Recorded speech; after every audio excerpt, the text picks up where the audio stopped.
The first time I saw Rhea Morrick's true colors wasn't when she cheated on me. It wasn't even when she mocked my career in front of her friends.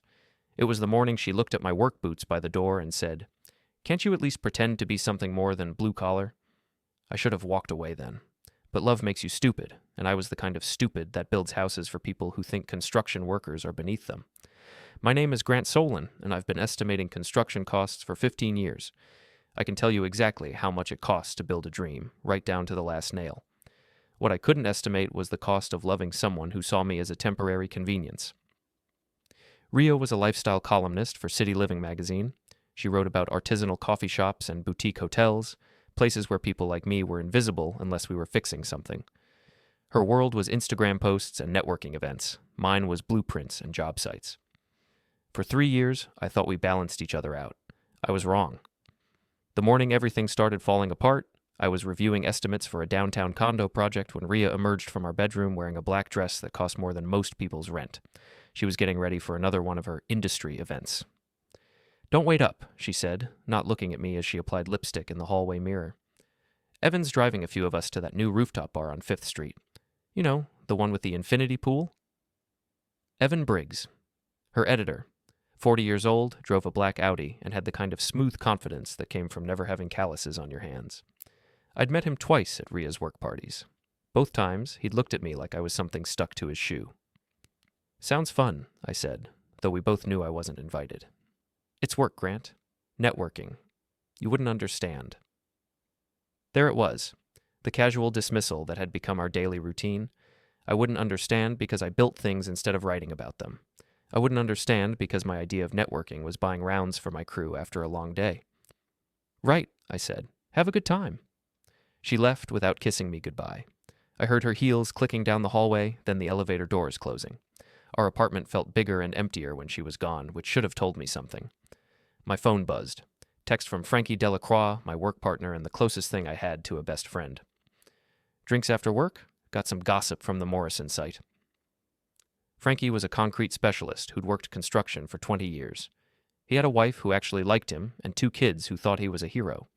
He also had an uncanny ability to hear every piece of gossip on every job site in the city. "Sure, Murphy's at 6. See you there?" I spent the rest of the day buried in numbers, calculating material costs for a hotel renovation. It was mindless work that let me avoid thinking about Rhea's dismissive tone or the way she'd started staying out later and later. Murphy's Tavern was the kind of bar where construction workers went to complain about contractors, and contractors went to complain about clients. The beer was cheap, the lighting was dim, and nobody cared if your jeans had paint stains. Frankie was already there when I arrived, nursing a Budweiser and talking to Mickey, the bartender who'd been serving the same crowd for 15 years. "Grant," Frankie waved me over. "Tell Mickey about that disaster on the West Side project." I ordered a beer and settled into the familiar rhythm of work stories and friendly complaints. This was my world, straightforward, honest, built on handshakes and shared experience. No pretense, no networking, just people who understood what it meant to create something with your hands. "So," Frankie said after we'd exhausted our work stories, "funny thing happened today. Tommy Ricci was doing electrical work at that fancy magazine building downtown. You know, where your girl works?" My stomach tightened. "Yeah?" "He was working late, fixing some outlet in the parking garage. Saw your Rhea getting into some guy's black Audi. Real cozy-like, if you know what I mean." I took a long drink of beer, buying time. "When was this?" "Tuesday night, around 9. Didn't she tell you she was working late Tuesday?" "She had. She'd called around 7 to say she was stuck at the office, wouldn't be home until after 10. I'd ordered pizza and watched a baseball game alone." "Could have been anyone," I said, but my voice sounded hollow even to me. "Could have been," Frankie agreed. "Tommy said the guy looked like one of those magazine types. Expensive suit, fancy watch. They were laughing about something." Mickey wiped down a glass and pretended not to listen, but I could see his reflection in the mirror behind the bar. He was paying attention. Everyone was always paying attention in places like this. "I'm probably overthinking it," I said. "Probably," Frankie said, but his tone suggested otherwise. "Just, keep your eyes open." I finished my beer and drove home through downtown traffic, past the construction sites where I'd spent the better part of my adult life. The city was always changing, always growing, always tearing down the old to make room for the new. I wondered if that's what was happening to my relationship with Rhea. She wasn't home when I got there, Her networking event was apparently running late. I sat on our couch, the expensive one she'd picked out without asking my opinion, and tried to make sense of what Frankie had told me. Rhea getting into Evan's car wasn't necessarily suspicious. They worked together. Maybe he was giving her a ride. But the laughing bothered me. When was the last time Rhea and I had laughed together? When was the last time she'd looked at me the way she used to, like I was someone worth knowing?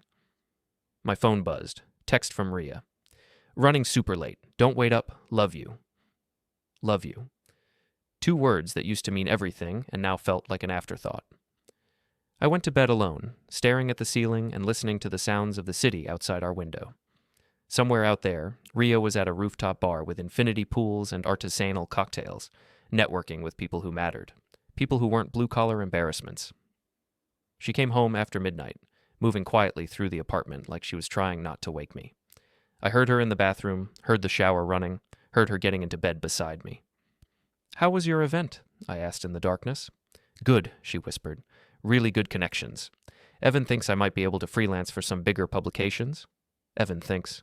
Everything lately was about what Evan thought, what Evan suggested, what Evan believed was best for her career. "That's great," I said. "Go back to sleep, Grant. We'll talk in the morning." But we didn't talk in the morning. She was gone before I woke up, off to another meeting, another opportunity, another step away from the life we'd built together. 3 weeks later, I found myself standing on the rooftop of Skyline, the trendy bar Rhea had mentioned. She'd surprised me by actually inviting me to join her and her friends for drinks. I should have known it was a trap. The bar was everything I'd expected: overpriced cocktails, pretentious atmosphere, and a crowd of people who looked like they'd never worked a day in their lives. The infinity pool reflected the city lights, creating the kind of Instagram-worthy backdrop that Rhea lived for. I was wearing my best shirt and cleanest jeans, but I still felt out of place among the designer suits and cocktail dresses. Rhea was holding court at a high-top table, surrounded by her usual crowd: Kira Walsh, her social media-obsessed best friend, Marcus Chen, a food blogger with opinions about everything, and Evan Briggs, looking perfectly at home in his expensive jacket. "Grant!" Rhea waved me over with the kind of enthusiasm that felt forced. "Everyone, you remember my boyfriend Grant." The way she said boyfriend made it sound like an apology. I ordered a beer. The cheapest thing on the menu was $12, and tried to follow the conversation. They were discussing some article Rhea was writing about authentic urban experiences, which apparently meant expensive restaurants that looked like dive bars. "The challenge," Evan was saying, leaning closer to Rhea than necessary, "is capturing the essence of authenticity without alienating our demographic." "Exactly," Rhea nodded eagerly. "We need to make it accessible to people who actually matter." People who actually matter. I took a long drink of my overpriced beer. "What do you think, Grant?" Kira asked with a smile that didn't reach her eyes. "You're about as authentic as it gets." There was something in her tone that made my skin crawl, like I was a zoo animal being observed. "I think authentic means different things to different people," I said carefully. "Oh, come on," Marcus jumped in. "You must have opinions about gentrification, all these fancy places moving into working-class neighborhoods." "I build the fancy places," I said. "It's work." "But don't you feel conflicted?" Kira pressed. "Destroying communities for profit?" I was starting to understand why I'd been invited. I wasn't here as Rhea's boyfriend. I was here as entertainment, the blue-collar curiosity for her sophisticated friends to poke at. "I follow the blueprints," I said. "I don't make policy decisions." "That's so refreshingly honest," Evan said with a condescending smile. "Most people in your position try to justify the moral implications. People in my position are trying to make a living." The conversation continued around me, but I could feel the dynamic shifting. I was being positioned as the simple-minded construction worker who didn't understand the complexities of urban development. Every question was designed to make me look unsophisticated. Rhea wasn't defending me. If anything, she seemed to be enjoying the show. "Grant's very practical," she said during a lull in the conversation. "He's not really a big-picture thinker." The words hit me like a punch to the gut. Not a big-picture thinker. In front of her friends, her editor, everyone who mattered in her professional world. "Well, someone has to handle the details," Marcus said with mock sympathy. "True," Rhea laughed, and the sound was sharp and cruel. "He can't even plan a weekend, let alone build anything real." The laughter that followed cut through me like broken glass. Kira covered her mouth, pretending to be embarrassed by her own amusement. Marcus nearly choked on his cocktail. Evan's smile was pure satisfaction, like he'd been waiting for this moment. But it was Rhea's laugh that destroyed me. Bright and genuine, like she'd finally said what she'd been thinking all along. I finished my beer in one long swallow, pulled out my wallet, and left enough cash to cover my drinks and a tip. Nobody tried to stop me. "Grant?" Rhea called as I walked away, but there was no urgency in her voice, no real concern. I didn't look back. The elevator ride down felt endless, 40 floors of mirrors reflecting my humiliation back at me. I could still hear their laughter echoing in my head. He can't even plan a weekend, let alone build anything real. I'd planned plenty of weekends. I'd planned vacations, date nights, surprise dinners.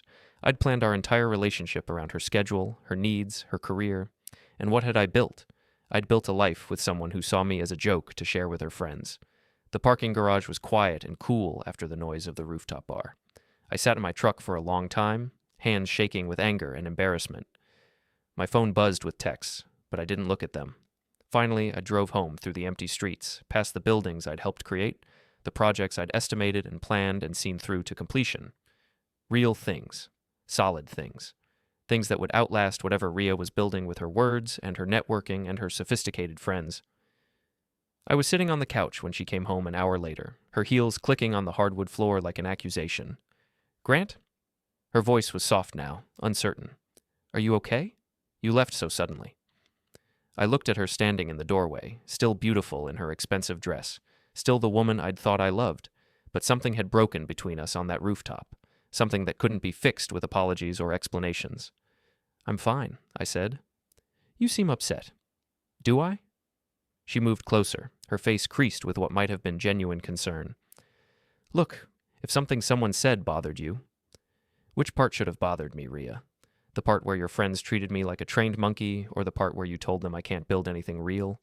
Her face flushed. "It was just a joke, Grant. Everyone was drinking, having fun. At my expense. You're being too sensitive." Too sensitive. Another dismissal, another way of making my feelings invalid. "Maybe I am," I said. "Maybe I'm too sensitive to find it funny when my girlfriend mocks me in front of her friends." "I wasn't mocking you." "What would you call it?" She was quiet for a long moment, and I could see her calculating her response. This was Rhea, at her most dangerous, when she was thinking strategically instead of emotionally. "I call it being honest about who we are," she said finally. "You and I are different people, Grant. We have different strengths. And my strengths don't include building anything real." "That's not what I meant." "What did you mean?"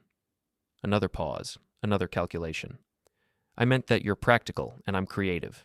You handle the technical stuff and I handle the vision. It's complementary." But that wasn't what she'd said on the rooftop. On the rooftop, surrounded by people whose opinions mattered to her, she'd revealed what she really thought. I was the technical guy, the detail handler, the person who couldn't see the big picture. "Right," I said. "Complementary." She seemed to relax, thinking the crisis had passed. "Exactly. We're a team. Some team." I went to bed without kissing her goodnight. She followed a few minutes later, sliding under the covers beside me like nothing had changed. But everything had changed. The foundation of our relationship had cracked, and I was starting to see all the places where it had been weak from the beginning. My phone was on the nightstand, buzzing occasionally with notifications I didn't check. Probably Frankie, wondering how the fancy bar had gone. Probably work emails about tomorrow's projects. But when I finally looked, hours later when Rhea was asleep beside me, I found something else entirely. A group chat notification, Rhea's name at the top, with Kira and Evan and Marcus. The preview text made me freeze. "Did you see his face when I said he couldn't build anything real? Priceless." I opened the chat with shaking hands and read 3 weeks of messages that destroyed whatever was left of my love for Rhea Morrick. The group chat was called Inner Circle, which should have been my first clue. I scrolled back through weeks of messages, each one a small knife in my back. Rhea: "Grant's working late again. More time for us to plan the Fletcher event without his input." Kira: "Does he ever have opinions about anything besides drywall?" Rhea: "He has opinions. They're just not very sophisticated." Evan: "You could do so much better, R. Someone who actually understands your potential." Rhea: "I know, but he's stable, and he pays half the rent." Marcus: "Practical reasons for keeping practical men." Rhea: "Exactly. He's like having a really useful roommate who occasionally takes me to dinner." I kept reading, my anger building with each message. They'd been discussing me like I was a pet or a piece of furniture. Something convenient, but ultimately disposable. Kira. Are you bringing him to Skyline tomorrow? Rhea. I'm thinking about it. Could be entertaining. Evan. The contrast would be interesting. All of us, and then him? Rhea. He'll probably order beer and talk about construction projects. Marcus. Performance art. The authentic blue-collar experience. Rhea. I'm definitely bringing him. You guys will love this. They'd planned it. The whole humiliating evening had been orchestrated for their entertainment. I was the show, the amusing diversion from their sophisticated conversation. But the messages after I'd left were worse. Kira. OMG, his face when you said he couldn't build anything real. Rhea. I know, I thought he might actually cry. Evan. The way he just sat there taking it, no fight at all. Rhea. That's Grant. He never fights back, just accepts whatever happens to him. Marcus. Honestly, it was almost sad. Rhea. Almost. If he had any ambition, maybe I'd feel bad, but he's content being exactly what he is. Kira. Which is? Rhea. My builder, not my partner. There's a difference. My builder, not my partner. I read that line 3 times, letting it sink in. 3 years of my life, and I was her builder. Someone who constructed a convenient life around her needs, while she planned her real future with people who mattered. There were more messages, but I'd seen enough. I took screenshots of everything, then closed the chat and stared at the ceiling. Beside me, Rhea slept peacefully, probably dreaming about her next networking event, or her next opportunity to mock the man who loved her. Except I didn't love her anymore. Love requires respect, and respect was something Rhea had never felt for me. I'd been useful, convenient, stable, everything except valued. My phone showed 3:17 a.m. In a few hours, I'd have to get up and go to work, pretend everything was normal, estimate costs for other people's dreams while my own life fell apart. But first, I had planning to do. Rhea was right about one thing. I was practical. I handled details, followed blueprints, made sure the foundation was solid before building anything on top of it, and if I was going to tear down the life we'd built together, I was going to do it methodically. I got up quietly and went to the kitchen, opening my laptop on the counter. The lease on our apartment was up for renewal next month. I'd been meaning to sign the papers, but now I opened the email and deleted it instead. Then I logged into our shared utilities accounts and began removing my name from everything. By dawn, I'd quietly extracted myself from every shared financial obligation we had. The apartment lease would expire without renewal. The cable, internet, and electric bills were now solely in her name. The joint credit card I'd gotten to help build her credit was canceled. I'd built our life together like I built everything else, carefully, systematically, with attention to every detail. Now I was dismantling it the same way. Rhea woke up around 8, stumbling to the kitchen in her robe and looking for coffee. Morning, she mumbled, not really looking at me. Morning. She went through her usual routine, coffee, phone, shower, while I finished my demolition work. By the time she emerged, dressed for another day of writing about things she'd never experienced, I had removed every trace of my commitment to our shared future. I'm meeting Kira for lunch, she announced, checking her reflection in the hallway mirror. Then I have that interview with the hotel owner. Sounds good. Will you be home for dinner? Probably not. She paused, maybe hearing something different in my voice. Everything okay? Everything's fine. You seem distant. I looked at her then, really looked at her. She was beautiful, successful, ambitious, everything I'd thought I wanted. But she was also cruel, dismissive, and fundamentally incapable of seeing me as an equal. How had I missed that for so long? Just tired, I said. Well, try to get some rest tonight. You've been working too much lately. She kissed my cheek, a perfunctory gesture, and left for her day of authentic urban experiences and sophisticated networking. I called in sick to work and spent the day making arrangements. I found a studio apartment across town, nothing fancy but clean and affordable. I scheduled movers for the weekend. I opened a new bank account at a different branch. Most importantly, I did research. Evan Briggs, senior editor at City Living magazine, had a reputation around town. He'd been married twice, divorced twice, and had a history of relationships with his female staff. There were whispers about inappropriate behavior, favoritism, and the kind of workplace dynamics that HR departments tried to avoid. Rhea thought she was special, thought her relationship with Evan was about her talent and potential, but she was just the latest in a long line of ambitious young women who'd caught his attention.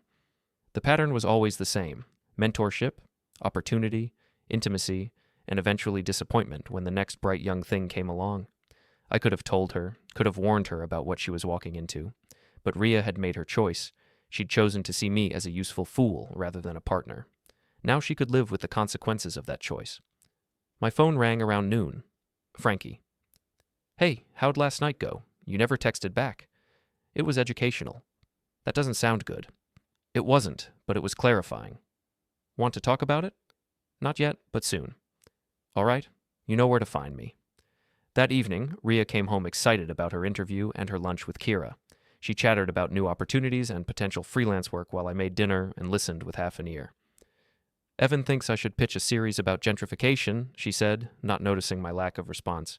Real stories from real people affected by urban development. Sounds authentic, I said. Right? He thinks it could be my breakthrough piece. Evan thinks. Always Evan thinks.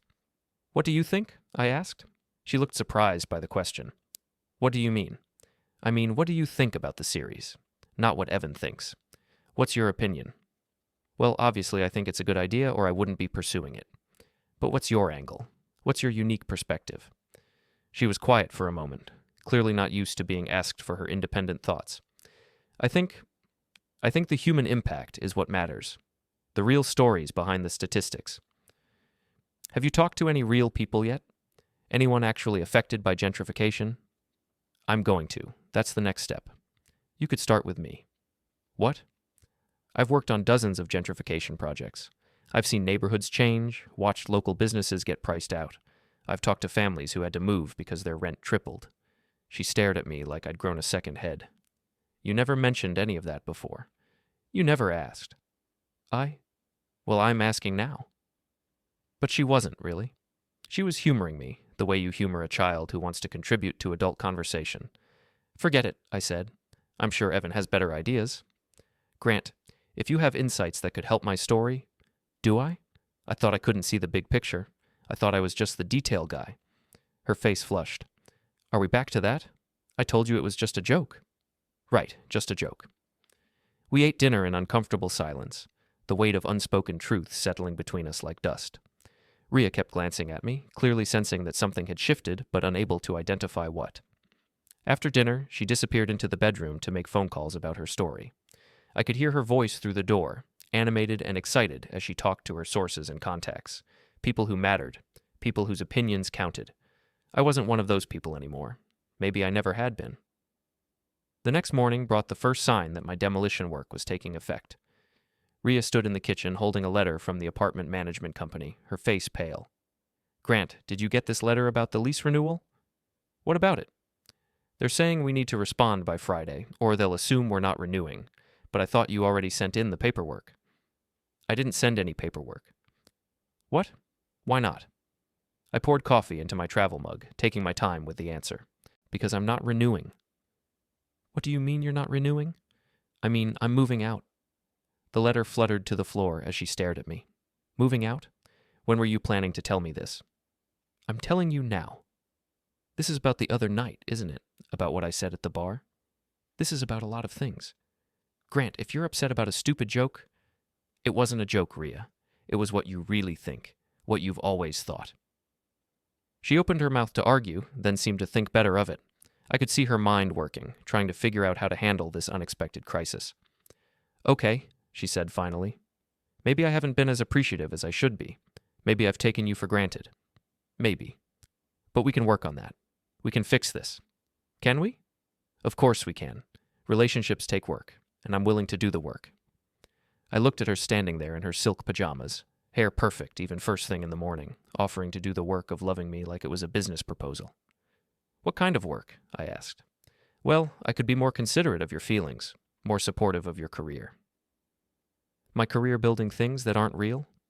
She flinched. I didn't mean it that way. How did you mean it? I meant that you're practical and I'm creative, and sometimes I don't express that difference very well. Right, the difference between us. Yes, but differences can be good. They can be complementary. There was that word again, complementary, like we were business partners instead of lovers. What else? I asked. What do you mean? What other work are you willing to do? I could include you more in my social events, make sure you feel comfortable with my friends. The friends who think I'm entertainment, they don't think that, don't they? She was quiet for a long moment, and I could see her calculating again, trying to figure out how much truth she could afford to tell. Sometimes Kira says things, she admitted finally. She can be thoughtless. What about Evan? What about him? Is he thoughtless too? Evan is my editor. He's professional. Is he? Something in my tone made her defensive. What's that supposed to mean? It means I've heard things about Evan, about his history with female staff members. What kind of things? The kind of things that end careers. Her face went white. Who told you that? Does it matter? Yes, it matters. Someone is spreading rumors about my boss, my mentor, and I need to know who. He's not just your mentor, is he?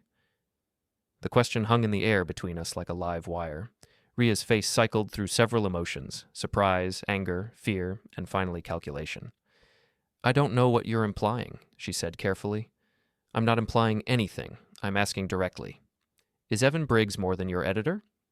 He's my friend. Is that all? Yes, that's all. So if I called him right now and asked him the same question, he'd give me the same answer. You're not calling my boss? Why not? If there's nothing to hide? Because it's inappropriate and crazy and you're acting paranoid. Paranoid. Another way of dismissing my concerns, making my feelings invalid. Maybe I am paranoid, I said, or maybe I'm finally paying attention. I picked up my coffee and headed for the door. Behind me, I could hear Rhea calling my name, but I didn't stop. I had work to do, and for the first time in months, it wasn't work that involved her. At the job site, I threw myself into the familiar rhythm of measurements and calculations. We were renovating an old warehouse into luxury lofts, the kind of gentrification project that displaced working families to make room for young professionals. The kind of project Rhea would write about without understanding. Frankie found me during lunch break, sitting on a stack of lumber and eating a sandwich. You look like hell, he said, settling beside me. Feel like it too. Want to talk about it now? I told him everything. The rooftop bar, the messages, Rhea's casual cruelty disguised as sophistication. Frankie listened without interrupting, his face growing darker with each detail. Jesus, Grant, I'm sorry. Don't be sorry. Be helpful. You said Tommy Ricci saw Rhea with Evan. Yeah, why? I need to know more about that. Dates, times, anything Tommy remembers. You thinking about hiring a private investigator? I'm thinking about being thorough. Frankie nodded slowly. I'll talk to Tommy. See what else he's seen. Thanks. What are you planning to do? What I do best. Build something solid. And then? And then I'm going to tear down everything she built on top of it. That evening, I came home to find Rhea on the phone with someone, her voice low and urgent. She hung up quickly when she saw me. How was work? She asked, too brightly. Fine. How was your day? Good. Really good. I had lunch with that hotel owner I interviewed. He might have more story ideas for me. That's great. And I talked to the landlord about the lease. We can do a month-to-month arrangement while we figure things out. We? Well, I mean while I figure things out. I know you said you're moving, but maybe we should talk about it more. What's to talk about? Our future, Grant. 3 years together has to count for something. 3 years. 3 years of building a life with someone who saw me as a convenient accessory. 3 years of loving someone who mocked me behind my back. It counts for something, I agreed. It counts as a lesson learned. What's that supposed to mean? It means I learned what it feels like to be with someone who doesn't respect me, and I learned I don't want to feel that way anymore. I do respect you. Do you? Yes. I respect your work, your dedication, your reliability. Reliability, like I was a household appliance. What about my intelligence? Of course I respect your intelligence. What about my opinions? Your opinions matter to me. What about my dreams? She was quiet for a long moment. What dreams? And there it was, the question that revealed everything. After 3 years together, she had no idea what I wanted from life beyond my next paycheck. She'd never asked, never cared, never seen me as someone with ambitions beyond serving her needs. Exactly, I said. Grant, if you have dreams you haven't shared with me, I shared them. You just weren't listening. When? When did you share your dreams with me? Every time I talked about starting my own construction company. Every time I mentioned going back to school for architecture. Every time I showed you buildings I admired and explained what made them special. Her face was blank, searching for memories that apparently didn't exist. I remember you mentioning those things, she said slowly. Mentioning, like they were casual observations instead of actual goals. I didn't realize they were serious goals. Because you weren't paying attention. I was paying attention. I thought you were happy with your current job. Why would you think that? Because you never seemed unhappy. I was never unhappy around you because being unhappy around you meant being dismissed or ignored or made to feel like my feelings didn't matter. That's not true, isn't it? When was the last time you asked me how I felt about anything? Not how work was going or whether I wanted dinner, but how I actually felt. She opened her mouth to answer, then closed it again. We both knew she couldn't remember. I'm moving out this weekend, I said. I'll take my things and leave everything else. Grant, please? Can't we try counseling or something? Counseling is for couples who want to stay together. I don't want to stay together. But I love you. No, you don't. You love the convenience I provide. You love having someone reliable to split the bills and make you feel secure while you chase your real goals with people who actually matter to you. That's not fair. Neither was humiliating me in front of your friends. Neither was mocking me behind my back. Neither was 3 years of treating me like hired help instead of a partner. She started crying then, the kind of tears that were meant to make me feel guilty and change my mind. But I'd seen her real feelings in those messages. I'd heard her real thoughts about our relationship. These tears were performance, not genuine emotion. I'll change, she said through the tears. I'll be better. I'll appreciate you more. It's too late for that. It's not too late. It's never too late if two people love each other. Two people don't love each other, Rhea. You love what I do for you. I loved who I thought you were. Neither of those things is real. I went to the bedroom and started packing, pulling my clothes from the closet we'd shared for 2 years. Behind me, I could hear Rhea making phone calls, her voice urgent and desperate as she reached out to her support network. I wondered if she was calling Evan. Moving day came with unseasonable rain, the kind of steady downpour that made everything harder and more miserable. Perfect weather for ending a relationship. I'd hired 2 guys with a truck to help move my furniture. Not much, since most of the expensive stuff belonged to Rhea. My books, my tools, my clothes, the old couch I'd brought to the relationship, the detritus of a practical life. Rhea watched from the kitchen, still in her pajamas, as I packed the last of my belongings. She'd been trying all week to change my mind, alternating between tears, anger, and promises of reform. None of it had worked. "This is really it?" she asked as the movers carried out my dresser. "This is really it? I still don't understand why we can't work through this." "I know you don't understand. That's part of the problem." "Grant, I've apologized. I've admitted I was wrong. What more do you want?" What I wanted was for her to understand why her behavior had been hurtful, not just acknowledge that it had hurt me. I wanted her to see me as a complete person with valid feelings and legitimate ambitions. I wanted her to respect me, but wanting something and getting it were different things, and I'd learned that lesson too late. "I want you to be happy," I said, and I meant it. "I want you to find someone who fits into your world better than I do." "You fit into my world fine." "No, I don't. I'm the blue-collar novelty you bring to parties for entertainment. I'm the reliable guy who pays half the rent while you build your real life with other people." "That's not true." "It's completely true. And the sad thing is, you don't even realize it." The movers finished loading the truck, and I did a final walkthrough of the apartment that had been our home. 3 years of shared space, reduced to empty rooms and the lingering scent of Rhea's expensive perfume. "Where are you going?" she asked as I headed for the door. "Somewhere I can build something real." I left her standing in the doorway, still beautiful, still confused, still fundamentally incapable of understanding what she'd lost. My new apartment was a studio in a working-class neighborhood, the kind of place where people minded their own business and nobody cared what you did for a living. It was small, cheap, and perfect for starting over. I spent the weekend unpacking and setting up my new life. No shared spaces, no compromises, no walking on eggshells around someone else's mood. Just me and my books and the quiet satisfaction of building something that was entirely mine. Monday morning brought a call from Frankie. "Tommy came through," he said. "Your girl and her editor have been meeting regularly for months. Always the same parking garage, always after hours. Tommy's got dates and times if you want them." "I want them." "What are you planning?" "Justice." "That sounds ominous." "It's not ominous. It's methodical." I spent my lunch break researching City Living magazine's parent company, their HR policies, their code of conduct for employees. Like most media companies, they had strict rules about workplace relationships, especially between supervisors and subordinates. Evan Briggs had been careful, but not careful enough. His pattern of relationships with female staff was an open secret in media circles, the kind of behavior that companies tolerated until it became a liability. I could make it a liability.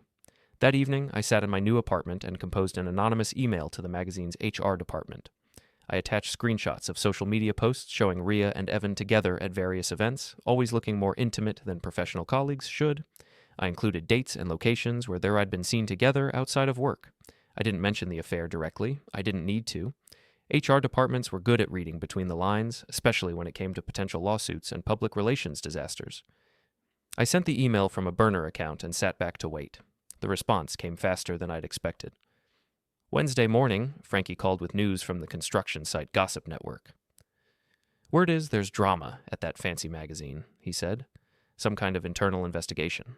Tommy heard they brought in outside investigators to interview staff." "Interesting. You wouldn't know anything about that, would you?" "I might know something about that." "Grant, what did you do?" "I provided information to interested parties." "Jesus, you're really going scorched earth on this." "I'm being thorough." The investigation moved quickly.